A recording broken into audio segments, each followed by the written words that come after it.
Hi, I'm Alec Jordan with In Japan TV. Today, I'm talking about William Adams with Dr. Richard Irving, member of the William Adams Club. We'll be discussing Adams's historical significance and debunking some of the misconceptions that exist about this fascinating figure. Who was William Adams? He was an Englishman, born in Gillingham, Kent in 1564. Best known for the fact he was the first Englishman recorded to have come to Japan. What is Adams's historical significance? He was an Elizabethan seafarer. He actually fought in the against the Spanish Armada for the English Navy.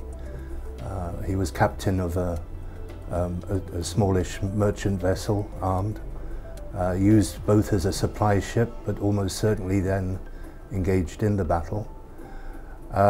He, as a navigator, took his ship to the Magellan Strait, and after a very difficult passage, then across the Pacific to Japan. So as a feat of navigation, that was pretty remarkable in its own right. But in Japan, he became advisor to the shogun, Tokugawa Ieyasu, and as a reward was made a samurai, a hatamoto status, a direct retainer of Tokugawa, and was actually given land. He was given a fief comprising one or two small hamlets, and so he's often known as the blue-eyed samurai. What remains to be determined following the recovery of Adams's bones in 2017? Are the bones recovered really those of William Adams, perhaps? Only 5% of the skeleton remains, simply because the nature of the soil is very corrosive. Bones in that red soil just don't get on together. Other graves which have been, Asian graves which have been found nearby, also have skeletons in a very deteriorated state, and not much survives of them either. So without, let's say, the facial part of the skull, without the main torso, only a few leg bones, the back of the skull, and a chin bone, the lower jaw. Since that is all that survives, it's very hard to get an identity.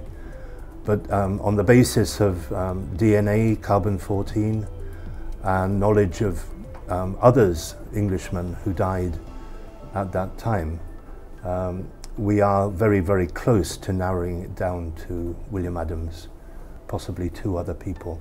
But they were of low status and very, very unlikely to have been buried in such a prestigious position.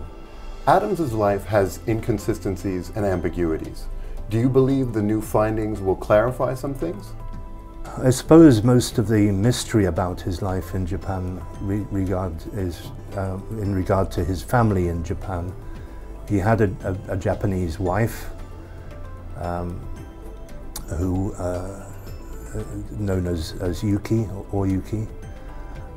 He's also known to have had a mistress, and if certainly since the mistress was in Hirado, if a female skeleton were to be discovered, or even another male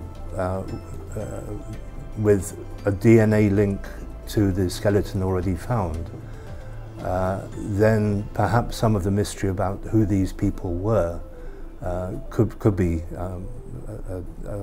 discovered. Otherwise, the bones have yielded enough to confirm what we already know about William Adams, his age at death, time of death, and so on. But the other mysteries about his family will remain so, I'm afraid, unless further graves are discovered. What is the William Adams Club? It's a rather informal grouping of British, mostly British, or no, I should say originally British. Now many members are Japanese, and there is one American member as well. About 20-25 people